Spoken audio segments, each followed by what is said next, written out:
అందరికీ నమస్కారము. నమ్మకము, విశ్వాసము అనే ఈ పదాలను మనం ఎప్పుడు వాడుతూ ఉంటాము. నమ్మకాన్ని, విశ్వాసాన్ని దేవుడిపై ఉంచిన వాడెప్పుడూ చెడిపోడు. వాడెప్పుడు బాగుపడతాడే తప్ప ఎటువంటి పరిస్థితుల్లో ఎటువంటి అపకారం జరగదు. ఏది జరిగినా తన మంచి కోసమే అనే ఆ కాన్సెప్ట్ తోటి దేవుణ్ణి కానీ ఇతరులను కానీ నమ్మి చక్కగా ఉంటే కనుక జీవితం చక్కగా వెళ్ళిపోతుంది. దీనికి సంబంధించి ఒక మంచి కథ చెప్తాను మీకు. చివరిదాకా వినండి, చాలా మంచి కథ ఇది.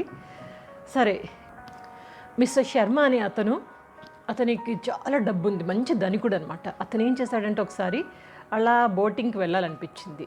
ఒక సముద్రంలోకి బోటింగ్లోకి వెళ్ళాలనిపించి ఆ సముద్రం దగ్గర ఉన్న ఒక చిన్న పడవని తీసుకుని, ఆ పడవ నడిపి అతన్ని కూడా తీసుకుని అతను అలా బోటింగ్కి వెళ్తున్నాడు. పడవలో వెళ్తున్నాడు. వెళ్తూ ఉంటే ఒక పెద్ద అల వచ్చి బాగా ముంచేసి ఆ పడవ మొత్తం బోల్తా కొట్టిపోయింది. ఆ టైంలో ఇమ్మీడియట్గా అతను లైఫ్ జాకెట్ వేసుకుని సముద్రంలో దూకేసి అలా సముద్రంలో ఈదుకుంటూ అతను కొన్ని రోజుల తర్వాత ఒక దీవిని చేరుకున్నాడు. ఐలాండ్ ఒక దీవిని చేరుకున్నాక అతను అనుకున్నాడు, ఏం చేయను, ఇక్కడ ఎవ్వరూ కనపడట్లేరే, మనుషులే లేరే, అసలు ఒక చెట్టు పుట్ట తప్ప ఇంకేమీ లేదు, ఏం చేయను అనేసి అనుకుని ఎలాగో బ్రతకాలి కదా.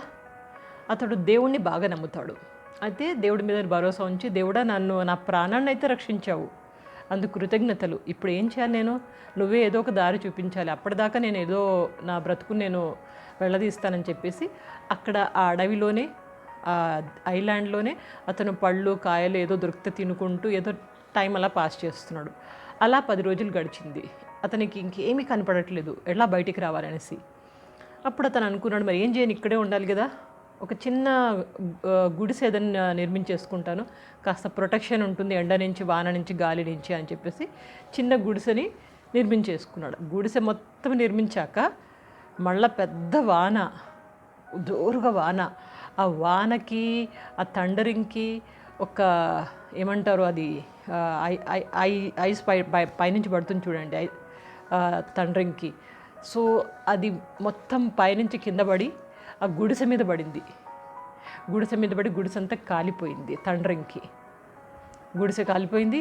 అప్పుడు అనుకున్నాను, మళ్ళీ దేవుడిని గుర్తు చేసుకున్నాను, దేవుడా నేను ఎంతో కష్టపడి గుడిసెని నిర్మించుకున్నానే, కాస్త ప్రశాంతంగా ఉందామని గుడిసెని కాల్చేసావు, ఇప్పుడు నేను ఏం చేయను, ఎలా బతకను అనేసి లోపల బాధపడుతున్నాడు. అదే టైంలో అతనికి అక్కడి నుంచి వెళ్తున్న ఒక ఓడ వెళ్తూ గట్టిగా అరుస్తున్నారు, ఇక్కడ రా అని చెప్పేసి. అతడికి ప్రాణం లేసి వచ్చినట్టు అయింది. వెంటనే వెళ్ళి ఓడలో కూర్చున్నాడు. అప్పుడు ఓడ అతను చెప్పడం మొదలెట్టారు, ఈ గుడిసె కాలిపోతుంది కదా, ఆ మంటలను చూసి మాకు ఐడియా వచ్చింది ఇక్కడ ఎవరో ఉన్నారనేసి. అందుకని మేము ఇటుగా వచ్చి నిన్ను చూడడం జరిగింది, నిన్ను పిలవడం జరిగింది. సో అలా నువ్వు ఓడలోకి వచ్చావు. ఆ గుడిసె కాలడం ఎవరి పని? దేవుడి పనే. సో ఇతను అనుకుంటాడు, దేవుడా నువ్వు ఏది చేసినా నా మంచి కోసమే చేస్తావు, నేను నిన్ను మొదటి నుంచి నమ్మాను, నమ్మిన వాళ్ళకి నువ్వు ఎప్పుడు అపకారం చేయవు.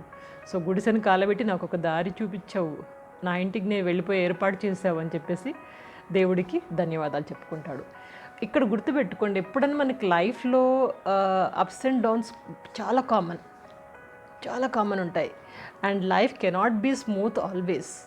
ఎప్పుడు స్మూత్గా వెళ్ళదు, కింద పైన అవకతవకలు జరుగుతూ ఉంటాయి, అప్స్ అండ్ డౌన్స్ నార్మల్గా అవుతూ ఉంటాయి.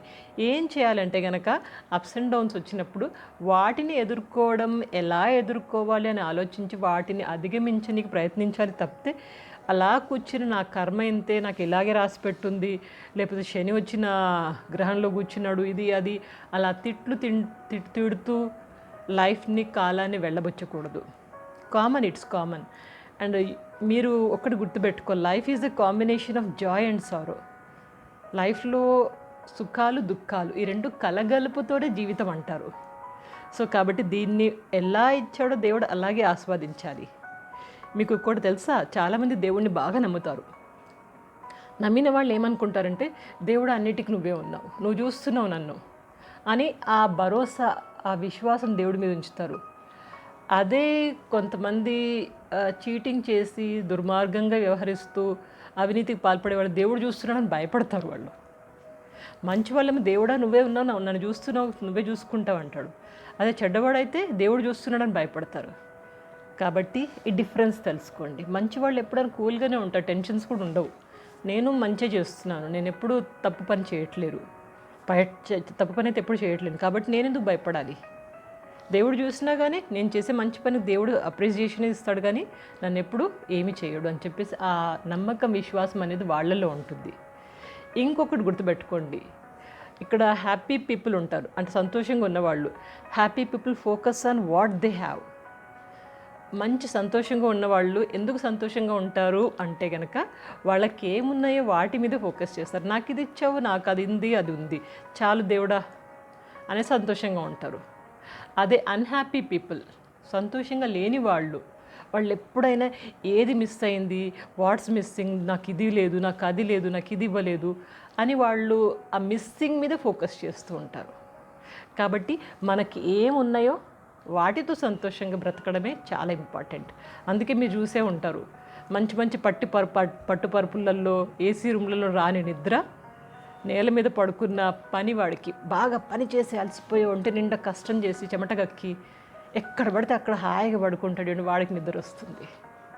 సో కాబట్టి మనకేమున్నాయో వాటితోటే సంతోషంగా ప్రశాంతంగా బతకడం అలవాటు చేసుకోవాలి. ఇంతే అండి, సింపుల్ లైఫ్. కథ నచ్చిందా? తప్పకుండా కనెక్ట్ అయ్యి ఉండండి. ఇంకా మంచి మంచి స్టోరీస్ మీతో తీసుకొస్తూ ఉంటాను. బై ద వే, ఛానల్ని కొంచెం ఆదరించడం, వీడియో నచ్చితే తప్పకుండా ఒక చిన్న థమ్స్అప్ బటన్ నొక్కడము, కామెంట్ చేయడము, షేర్ చేయడము, ఇలాంటి చిన్న చిన్నవి చేస్తూ ఉంటే I feel very happy that you all are encouraging me. మీ ఎంకరేజ్మెంట్ కోసమే చూస్తూ ఉంటాను.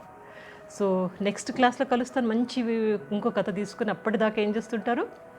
ఆల్వేస్ నవ్వుతూ, ఆనందంగా, ఉత్సాహంగా, ఆరోగ్యంగా, విశ్వాసాన్ని పెంచుకుంటూ, మీ మీద విశ్వాసం ఉంచుతూ, దేవుడి మీద విశ్వాసాన్ని ఉంచుతూ చక్కగా జీవితాన్ని గడపండి. Take care. Good luck.